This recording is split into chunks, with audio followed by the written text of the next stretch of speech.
Thank you, Monica. Good morning. It is Tuesday, August 20th, 2024. And, you know, just look up in your history books and you'll know what's going on. If you are in the future looking back at this, if you're in the present, good. Um, I don't really, I mentioned before we started recording that my daughter and her boyfriend are visiting, which means that I'm somewhat disoriented because the ordinary routine of daily life has been disrupted.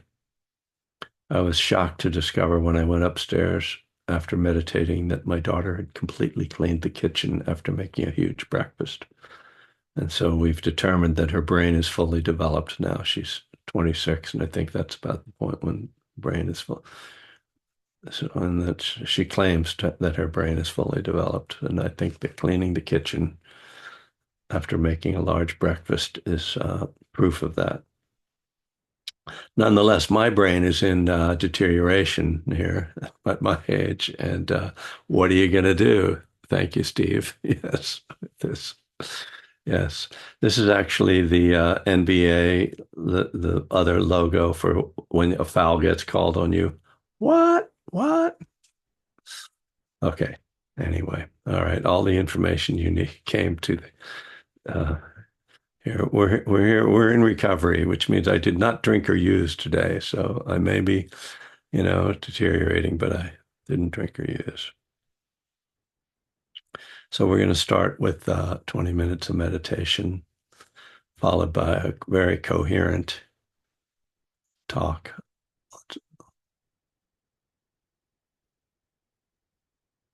So I encourage you to settle into a comfortable posture that supports your meditation. And that typically, when we say that, we mean that it supports you being alert and awake and still being relaxed. So we work at this subtle combination of qualities of calming and clarity.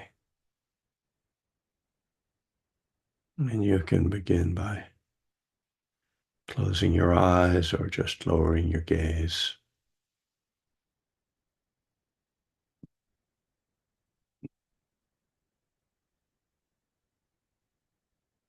And I think that's another moment when it's helpful to check in with your posture to see how you're holding your body. I think each of us has tendencies. Some of us are better at sitting upright. Others, like myself, tend to slump. And so just to see if you can find a balanced and aligned posture.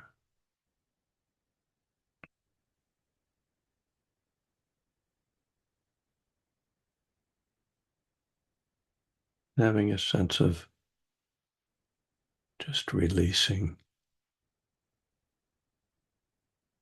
So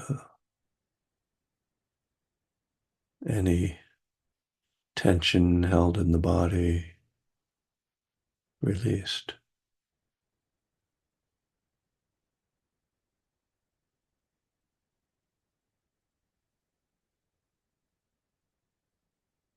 Oh, we're beginning to attune to the experience of being in a body,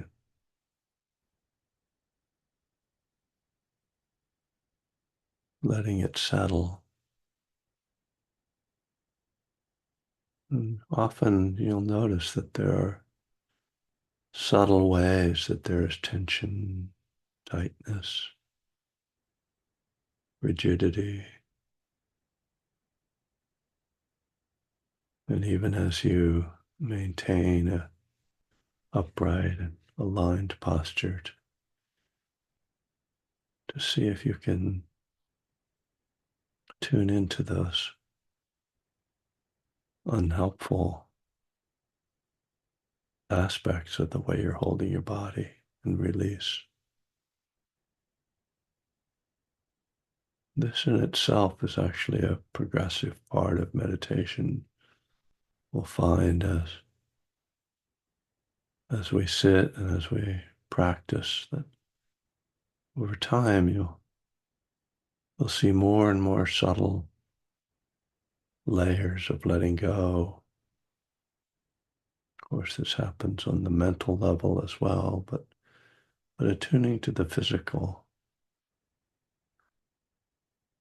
has a very wholesome and beneficial impact on the mind as well. So this interplay between mental tension and physical tension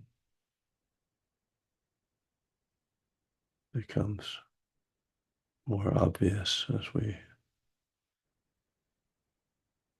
gain more clarity.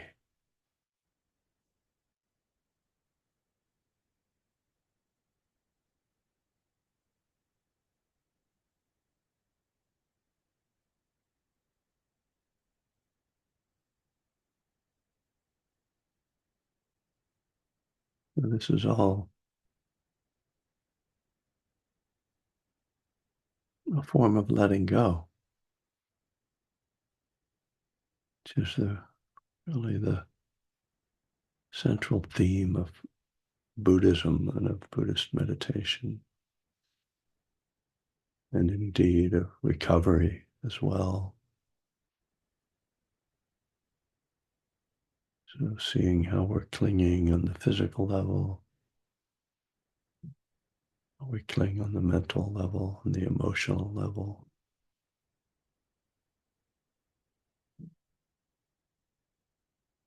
And practicing letting go, learning to let go.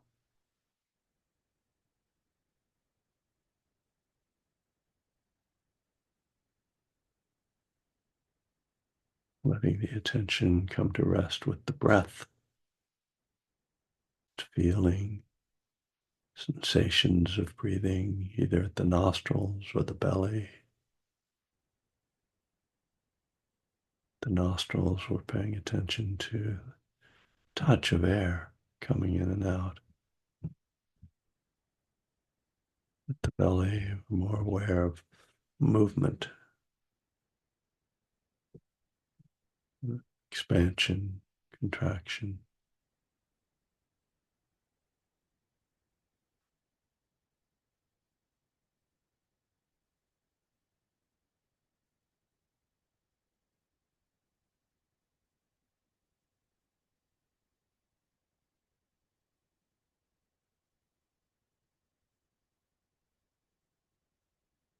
The experience of the breath is very simple.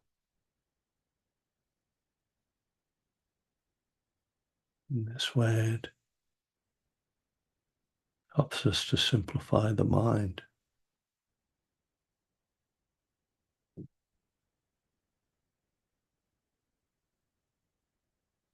Just breathing.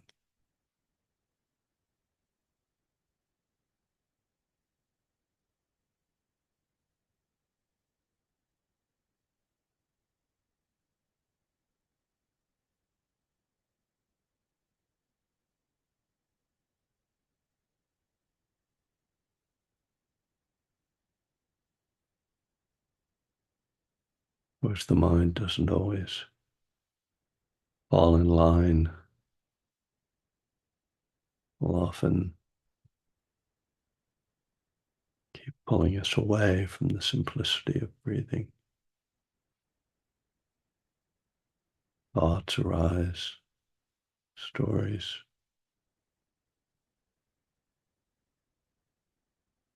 plans and memories, fears, repetitive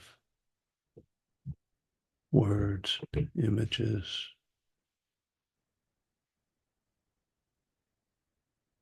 both trivial and profound. Whatever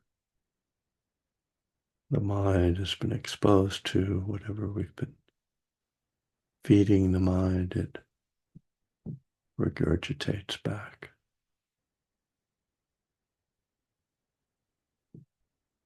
And here we see quite clearly that mental karma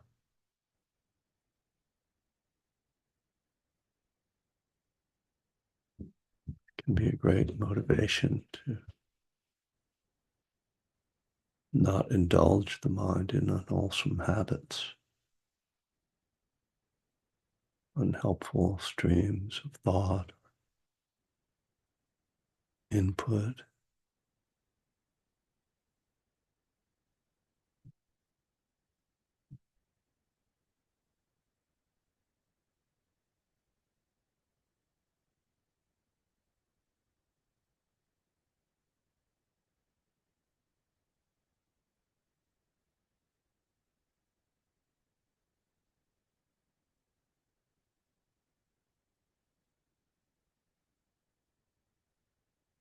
So in practical terms, when we notice the mind is wandering, we bring it back to the breath over and over. This is the training, not to struggle with the mind, drag it, drag our attention, just gently, kindly guiding the attention back to the body and the breath.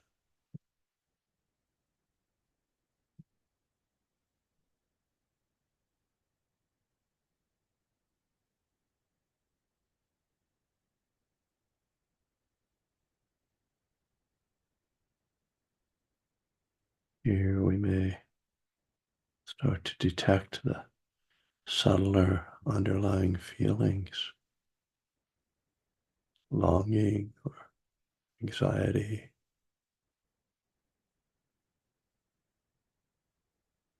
agitation, irritation. These feelings appear in the body, often trigger streams of thought, judgments, analyses, stories. Part of our mindfulness is to attune beyond the breath into this felt realm. This helps us to stay with the body, with the breath,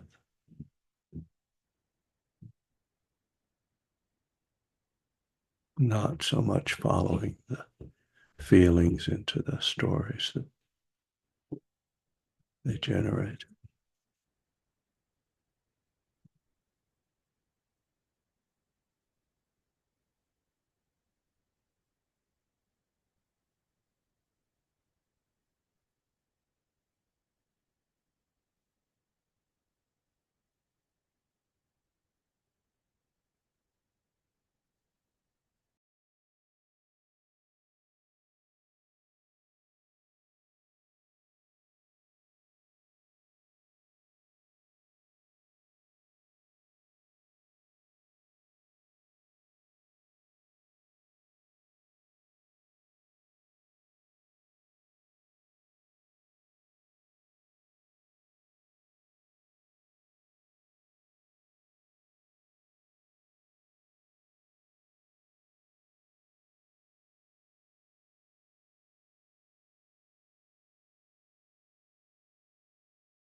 Okay, then.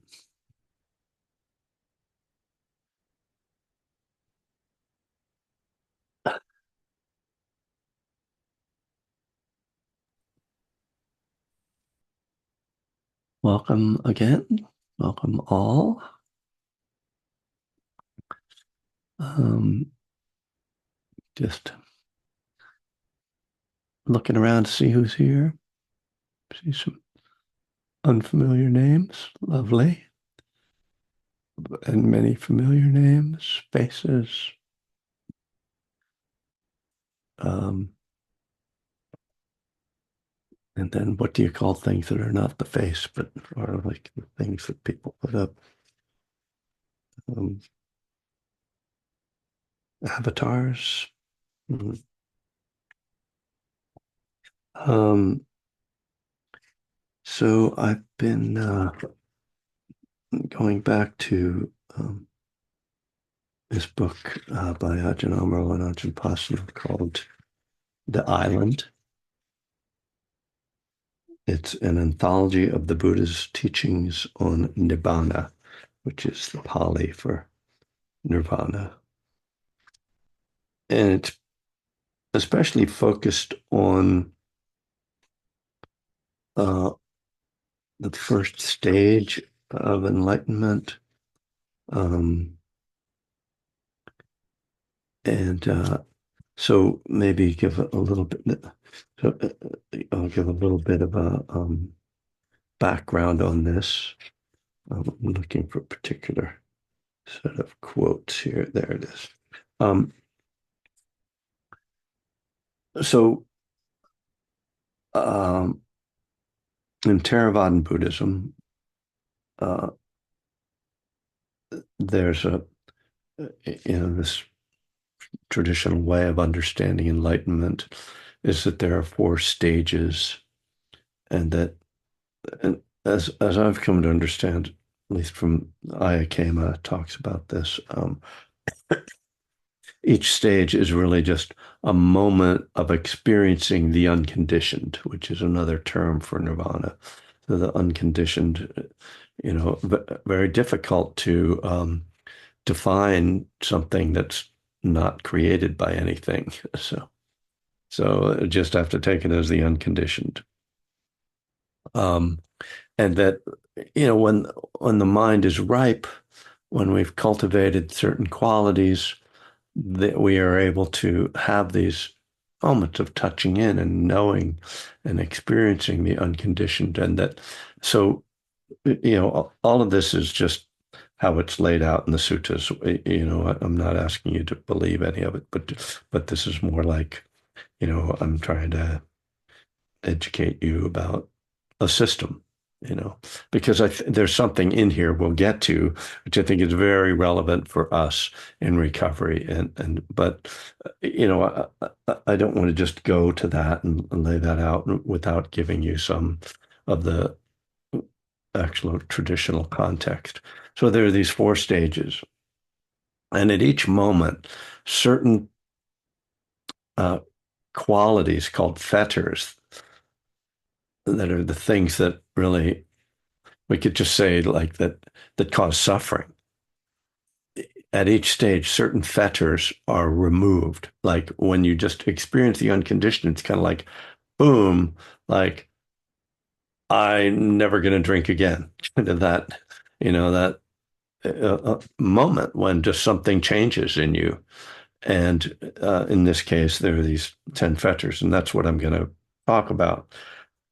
And, it's oddly, doesn't follow too much of a mathematical formula. You got the four stages, and you got 10 fetters, but some stages eliminate more fetters than others. So, but the fetters themselves, when we look at them, I think we can find parallels in our recovery process that are somewhat illuminating. And also, you know,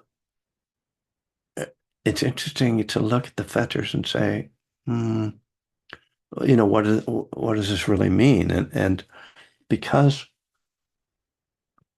recovery has these certain qualities that are I think very relatable, like ones that many of us who have been in recovery for a while really get. It can be helpful to look at these, sort of uh, seemingly unattainable things in Buddhism and bring them into something that is attainable for us. All right. So um,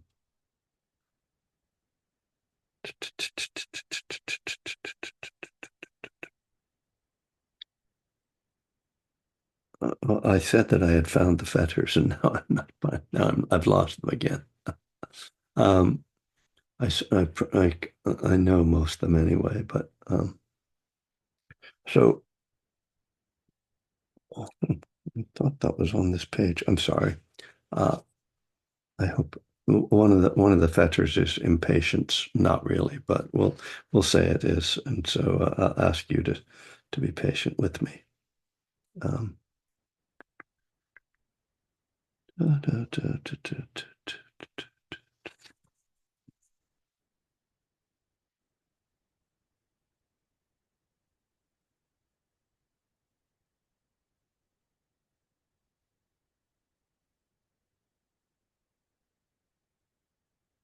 All right. So I will work with my own previous knowledge. Oh, here we go, finally. All right, the first five. There are uh, lower fetters and higher fetters, five of each. Sorry. It was right in front of me, of course, staring at it. So the first five, identity view, doubt, the distorted grasp of rules and vows, sensual desire, ill will. So I'll start more at the end here. So sensual desire and ill will are kind of the two most prominent aspects of addiction, right?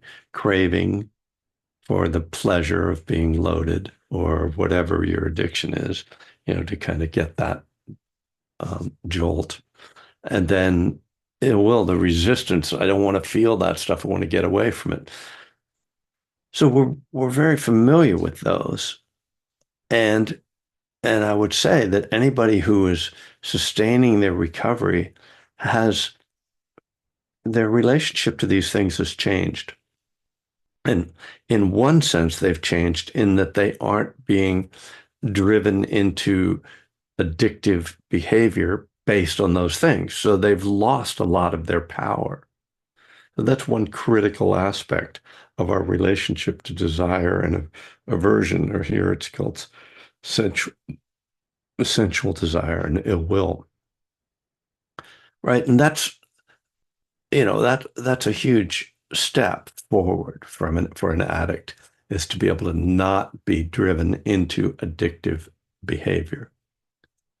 But there's a second aspect of our relationship to these things that I think is very, very important and kind of jumps off from that first one, which is that not only are we not so much driven by sensual desire and ill will, but we also don't see those qualities as the path to happiness. When you're an addict, it's not just that you depend upon this particularly substance or behavior to bring satisfaction, but there's an underlying belief that there's some way that you can manipulate your experience to get what you want. And that's the way by controlling what you experience, getting stuff, or in the case of ill will, getting rid of stuff, trying to manage the world and manage your experience in a way that'll make you happy. And there's an intuitive wisdom that comes with recovery. Like that's not really the solution. And that there's another way of being, which is summed up in the phrase acceptance is the answer to my problems today, right? Acceptance says, I don't have to control things. I don't have to fix things. I don't have to grasp onto some particular desire to get through this day, to get through this moment, to get through this relationship. You know, I can be with things as they are. And underlying that is a quality of love. It's acceptance is a kind of love. It's yes, I'm taking it in. I'm going to hold this. I'm not going to push this away. I'm going to hold this with care, with attention. So that's okay. Like that's one of the really critical aspects of the of enlightenment, right? Like, wow, which we call in the 12 steps spiritual awakening. So yeah, I mean, I still crave, lots of things.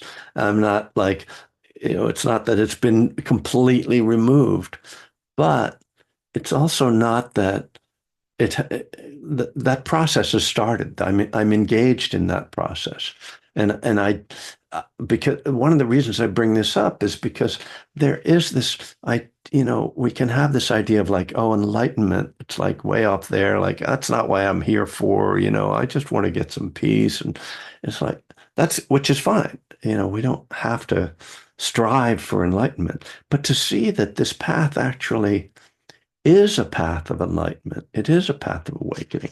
And it's not so, the idea of removing sensual desire and removing ill will are not as distant as they might sound when someone says, oh, you're free, you have to be free of desire, free of ill will.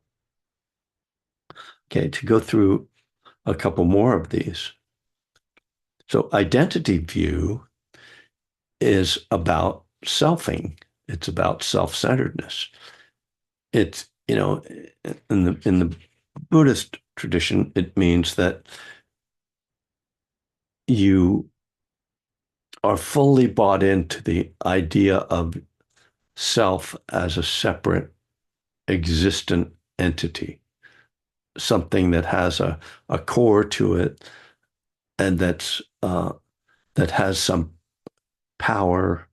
And the Buddha deconstructs this, of course, and actually in just his second sutta, showing that you don't have the control that you think you have, and that there is no solid thing, that it's whatever you identify as yourself is still something that's changing, whether it's your body or your thoughts, your feelings. They're all always in process and always changing. So what is it that you're pointing to self? And then he says, and if it was really you, if you were in control, then you'd be able to make your body be the way you wanted it to be, and you'd be able to make your feelings and your thoughts you'd be in control of all those things. And he's kind of pointing out that we're not in control of those things. So bringing this to the recovery world now, the the idea of not self is again kind of a distant idea and one that people can get confused about. But the very fact that our tradition, that particularly the AA, the 12-step tradition, is based in anonymity, points to a very similar idea. Anonymity is the spiritual foundation of all our traditions. You know, and what is anonymity? Anonymity is not clinging to an identity. It's that who who I view myself as is not really the most important thing here. So now this manifests when you go to a meeting and you're in a meeting and you're not putting yourself above or below anyone there. We're all just partners in this community. And we're letting go of, status and job and family and our last name, all those things, because we see that there's a freedom that comes with not clinging to all that. And that for us to be truly happy, our community is founded in just being people who are together, humans living together. I was listening to Raphael Warnock's speech last night. I hope some of you saw that. When he started to talk about children, the children of the world, and it was this beautiful, beautiful Buddhist teaching from a, Baptist minister. I assume he's a Baptist. Anyway, a Christian that was, talking about we're not, we're all, as he says, we're all children of God. I want to take care of the poor children of Atlanta and the poor children of Appalachia and the poor children of Israel and the poor children of Gaza and the poor children of Congo and Haiti and Ukraine and for me that it was a loving kindness teaching right there. Like that was very similar to some of the stuff that I do when I'm doing loving kindness meditation, right? I'm imagining these different people that are suffering in the world and I'm radiating kindness to them. And this idea of non-separation, which is critical to Buddhist thinking, of interdependence, of everything is interconnected. All of this is part of spiritual awakening, of enlightenment, and of recovery, or 12th step, you know. Having had a spiritual awakening as the result of these steps, we tried to carry this message, immediately, you know, it's not, oh, I had a spiritual awakening. Hi, hey, everybody, no, it's what are you going to do with that? You're going to give it away because there's nothing to hold on to, and there's no you to hold on to it in the first place. That's the spiritual awakening, is that you're not really separate. And of course, this is why the Buddha's awakening, he has this enlightenment experience, and he goes, well, what am I going to do now? I could just sit here and bliss out for the rest of my life. But the only thing that makes sense is to give it away, and to help other people to be not caught up in self-centeredness and in clinging to identity, to who they are as being, the defining quality of their existence. Of course, each of us has an identity. We have names, we have, homes, we have, hopefully things like credit cards, maybe if you're lucky, we have stuff that identifies us, belongings, But when we have a spiritual awakening, we realize that all of that is not really the heart of who we are. So identity view, it is letting go of identity view. This is the term of self view, of self-centeredness, is part of our awakening. So sensual desire, ill will, identity view, doubt. So doubt in the Buddhist tradition, in this as a fetter, is essentially doubting that this path is a path to awakening. And certainly this idea is built right into the 12 steps because it's the second step. It's an acknowledgement, I think, in the steps that, okay, we know you're going to be skeptical about this. You're powerless over alcohol and your life has become unmanageable. Okay, I know. Well, I know you can probably deal with the fact that on some level, like you got a problem. Okay, good. But we've got a suggestion for you, and you might not buy it right away. But we came to believe that a power greater than ourselves could restore us to sanity. And the point of it being, if you don't believe that something that you're doing is going to lead to the thing that you want to get, to put it in the vaguest terms, most generic terms, then you're not going to do the thing. That is to say, if you don't see a process that's leading where you want to go, you're not going to get engaged in that process. If you don't believe that the 12 steps are going to help you to stay sober and heal from your addiction, you're not going to do it.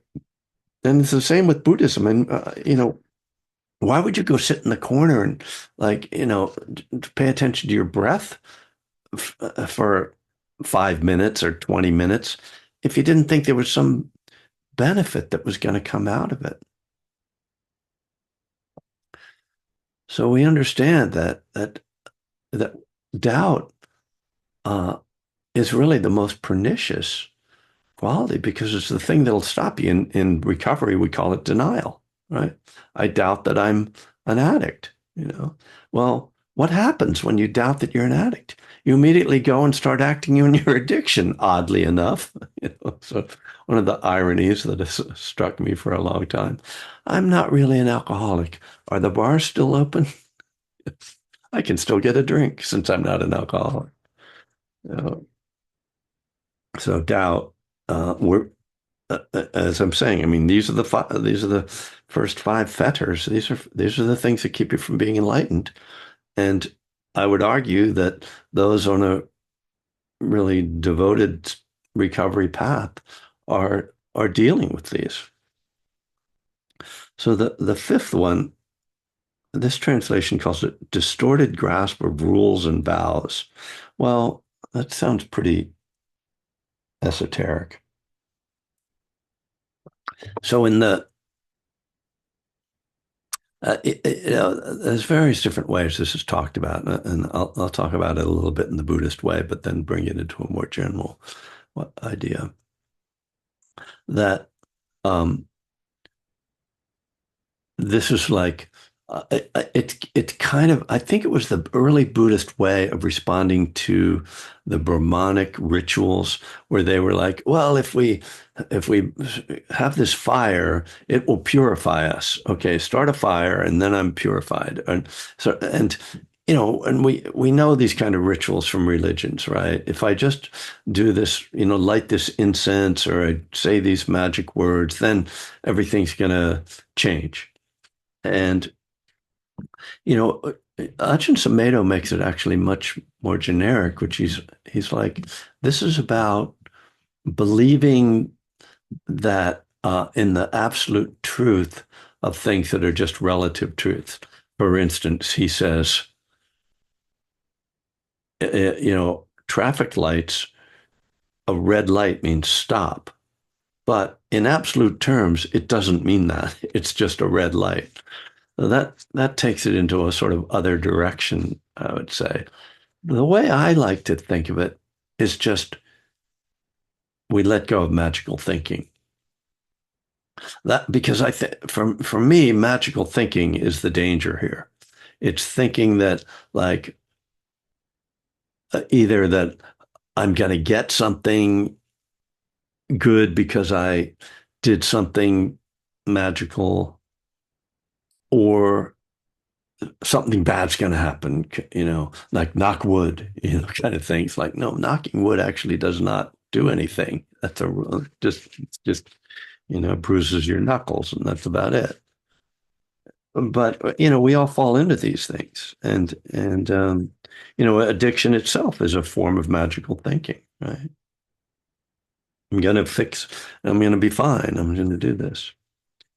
So, but just that one's one that can be reflected on, I think, in various different ways, and see the ways that we get caught in and going to Ajahn Sumedho's version of this, I think, is interesting as well. Realizing like, okay, it's just because it's really seeing the difference between relative and absolute reality. It's like, okay, on a relative level, I'm Kevin, and this is my house, and I live in Berkeley. I was going to say what street I live on, but I don't want people coming after me. Um, sorry. And it's like, yeah, on a relative level, all that's true. But, you know, my name is just something that someone decided to call me. I can change my name if I want to. People do it all the time. This house, well, owning, if there's a tsunami and it's wiped out, it's like it's not mine anymore. Um, Berkeley, again, just like a random thing that some bunch of humans got together and agreed, okay, this is where this starts, this is where it ends. We're going to call it Berkeley, and but none of that is absolute. All right, that's the first five fetters. To review: sensual desire, ill will, identity view, doubt, and rules and rituals. The second five fetters, interesting, I think, because there's some ways in which they essentially parallel the first five. So, but they're well. I'll explain what I understand about them. So the five higher fetters. So just to say that yeah, at different stages of the four stages of enlightenment, the different fetters fall away. Higher fetters: lust for form, lust for the formless. I'm going to explain these: conceit, restlessness, ignorance.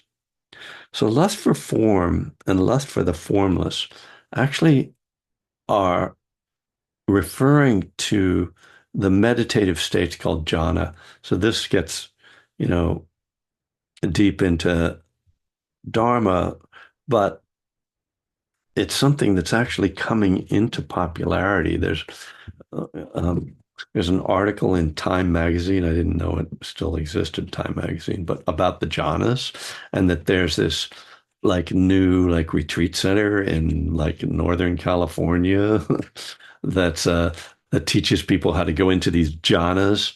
And I have a lot of experience with this because I've worked with the teacher who teaches these practices, but they're um, very deep states of concentration that are very, very pleasant, blissful, and rapturous. And um, they're very attractive to the mind that wants peace and joy and rapture. And they actually manifest naturally at times in the meditative process when you go very deep into meditation, typically on longer retreats. But the problem with them and why they are considered fetters is that people become attached to them.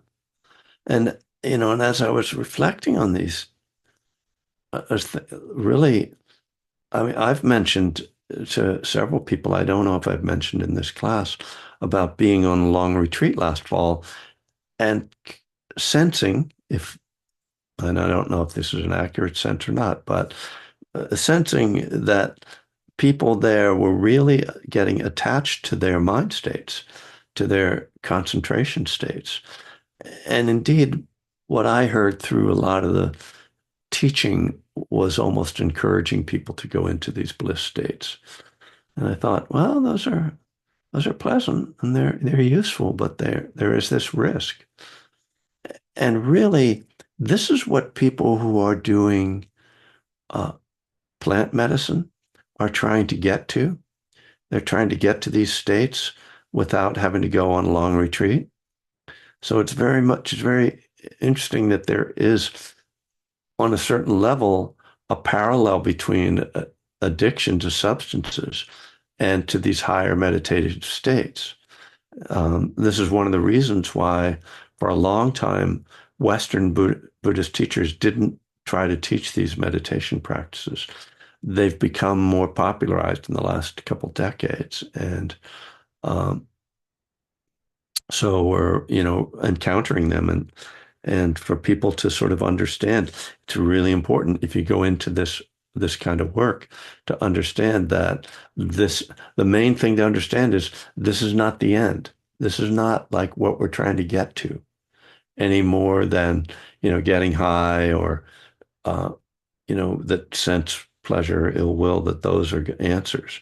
So these are just like higher forms of grasping in a sense. So lust for the form, lust for the formless.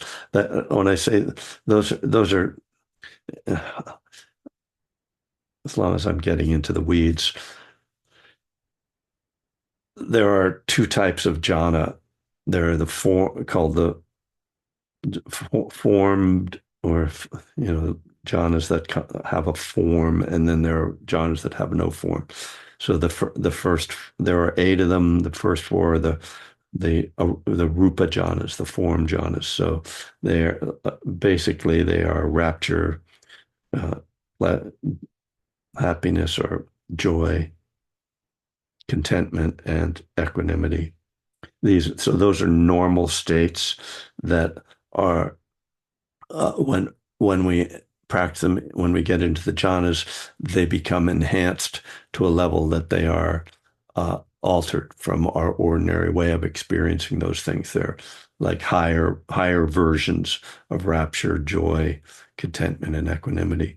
Then the formless ones are not normal states. They're only experienced in these states, the realm of infinite space, realm of infinite consciousness, realm of no thingness, and the realm of neither perception nor non-perception. Yeah, we're not going to go into that too much today. But just to say that there's these formless ones are like, well, you're just like in these states that are disconnected from ordinary reality. And so again, you can see how those are very similar to psychedelic states. And there's a value in developing the concentration states, but because they are so pleasant, one can lose track of the fact that this is not the end of the road. This is just the road, and and a helpful, nice, smooth road. But you got to keep moving on it rather than like, oh, I love this smooth road. I'm just going to hang out here. Like that's the problem with jhanas. So that's the first two of the higher fetters. Then there's conceit, which is another more subtle level of self-identity. And then restlessness, we're familiar with that, interestingly, right? It seems like something that shouldn't be that advanced, but apparently for those who are almost enlightened, restlessness, a very subtle form of restlessness, can still be there. And then ignorance. Ignorance is not fully grasping, knowing the truth of reality, and in Buddhism that particularly points to the Four Noble Truths. So so um, you know, these are the levels that we're up. We can assume that this is pointing to is like a profound level of wisdom. Um, that when we're saying we're letting go of ignorance, it's at this point, if you've gotten to the point where you've let go of the five lower fetters and you're on the 10th fetter, your level of ignorance is very, very slight, but uh, but still there's this little bit part of you that's not quite getting it, and it still has to be let go. So, um, but ignorance itself in the Buddhist tradition really just it doesn't mean you don't have information, like you're an ignorant person, an educated person. It means that you don't, well, I'll say that you don't understand the Four Noble Truths. You don't understand suffering, the cause of suffering, the end of suffering, and the way to the end of suffering. But by understanding, we don't just mean intellectually, that you're not caught in that pattern anymore. So, so wisdom doesn't mean that you know stuff. It means that you don't, it's just like recovery. It's not that I know that alcohol is a problem. It's that I don't want it anymore. It's gone. That's that's the spiritual awakening, and that's the kind of wisdom we're talking about in Buddhism. There is no more grasping. There is no more thinking of yourself as a separate identity. And all right, well, I ran all the way up to 11 o'clock, didn't leave any time. Um,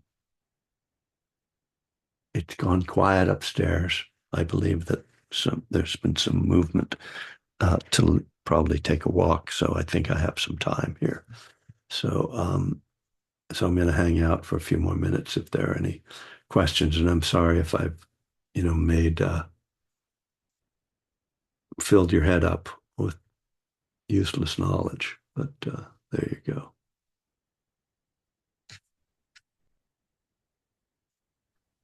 Sangha, everybody. I would like to say something. Excuse me, I'm not entirely camera ready this morning, but I thank you for your offering today, and hello to everybody. Thank you for being here. Two things arose, but it's the second point that I'll say something first, and that is I've never thought of acceptance as loving. So that one is provocative for me. I will think about that. So thank you for that perspective. But I do feel I have to say that your statement or the way I heard it, that plant medicine is used as you did not use the word shortcut, but a more expedient way to attain these mind states is just not completely accurate at all. And I just really feel the need to say that. Plant medicine has been proven to treat symptoms of depression and PTSD. And it's not, some people may use it that way as a spiritual bypass or some kind of expedient way to try to attain a state. But plant medicine it's been around for thousands of years, obviously, and it can be really, really super important treatment for. Yeah, I hear what you're saying, Julie. I just wanted to, I'm not really really ref like a statement, so I just wanted Yeah, to say, no, I hear you. I mean, obviously, I'm very biased against it. I don't trust people's use of it. I think it's mostly being abused in our culture. I absolutely understand. In fact, that's one of the problems is that people don't use it in the traditional way. When it's used in a traditional way, it is something that's part of a tradition, a deep tradition that requires real discipline and commitment. And but Americans don't know about that stuff. They just want to fly to Peru and get high. I mean, a lot of people. I'm not talking about the medical uses of it, the clinical uses of it. Absolutely, we're seeing some very very positive results, and that's great. That I mean, there's still risk in that, but yeah, I'm definitely talking about the hedonists here. I'm not talking about the people who are sincerely trying to pursue something. So I appreciate you clarifying that because I do tend to refer to that mostly through the hedonistic view, and no doubt there's benefits. Yeah, so thanks. It's I'm glad you're here, Julie. I haven't seen you in a while, so nice to see you.